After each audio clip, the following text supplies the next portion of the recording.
Assalamualaikum warahmatullahi wabarakatuh. Salam sejahtera untuk kita semua. Halo teman-teman semuanya. Ketemu lagi dengan saya Rafika Dewi Septia dari PKBM Go Digital.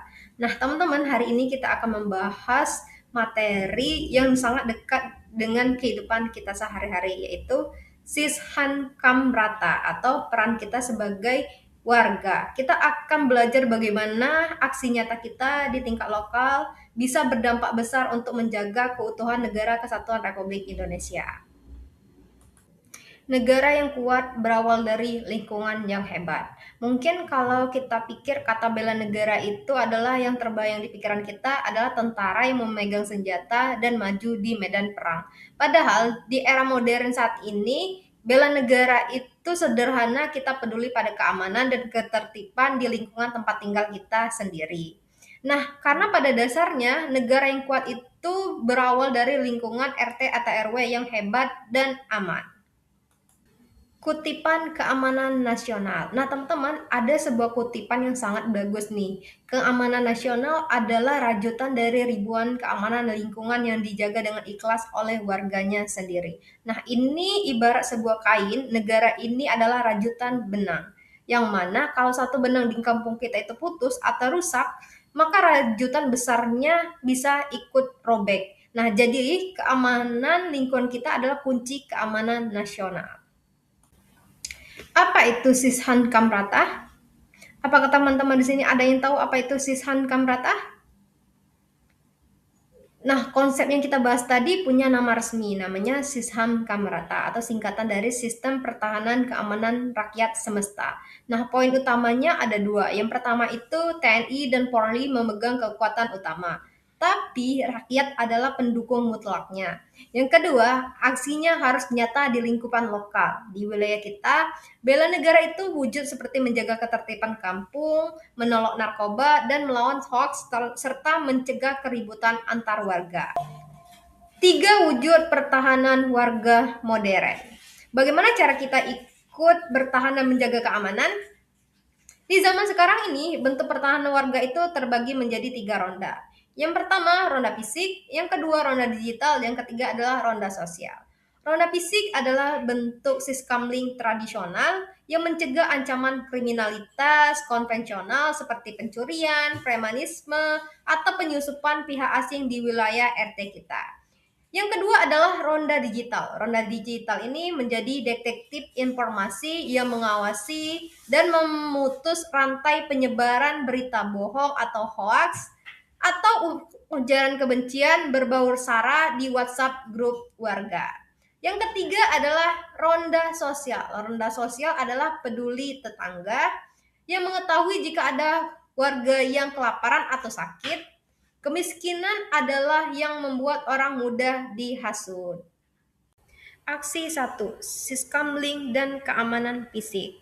Mari kita bangkitkan kembali fungsi pos kamling di lingkungan kita. Yang pertama itu tamu wajib lapor 1 kali 24 jam. Yang kedua, pemetaan titik rawan. Awasi area gelap atau warung yang remang-remang yang berpotensi menjadi sarang peredaran miras dan narkoba. Yang kedua, patroli rutin. Kehadiran warga yang berjaga di malam hari secara psikologis mencegah niat pelaku kriminal. Aksi 2, berani melawan hoax. Jadi pembela bangsa. Di era program PKBM Go Digital ini, ancaman nyata terhadap persatuan NKRI berada di ujung jari kita atau hoax dan sara. Nah, kalau kita melakukan bela negara, berarti teman-teman memiliki keberanian untuk menegur anggota grup, keluarga, atau grup yang menyebarkan provokasi.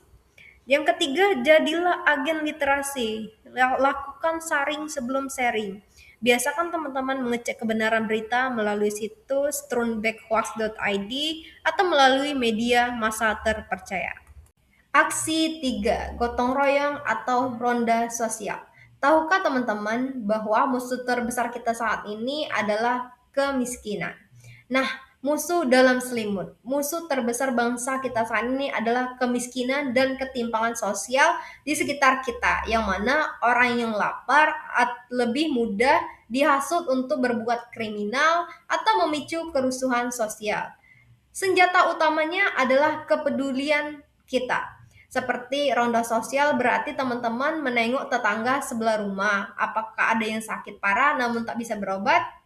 Adakah keluarga yang hari ini tidak bisa makan? Atau membantu mereka adalah sistem keamanan yang paling tangguh? Dua pintu utama penjagaan selebar. Yang pertama itu benteng keluarga. Benteng keluarga ini ketahanan nasional dimulai dari rumah. Berikan edukasi anak-anak tentang bahayanya narkoba dan kepada siapa mereka bergaul. Yang kedua, sinergi tiga pilar. Warga atau teman-teman kita tidak berjuang sendirian. Jika kita melihat ancaman atau gangguan yang serius dan di luar kendali kita, maka segera lapor dan bersinergi dengan aparat tingkat desa seperti kepala desa atau lurah, babinsa dan babin kamtibmas. Apakah teman-teman siap menjadi penjaga negeri setelah melihat peran kita tadi? Tugas mandiri, proyek solusi warga. Untuk mengaplikasikan materi hari ini, kakak punya tugas mandiri untuk teman-teman. Silakan teman-teman buat laporan analisis lingkungan. Teman-teman harus menemukan masalah fisik atau keamanan, masalah digital atau informasi, dan masalah sosial atau ekonomi.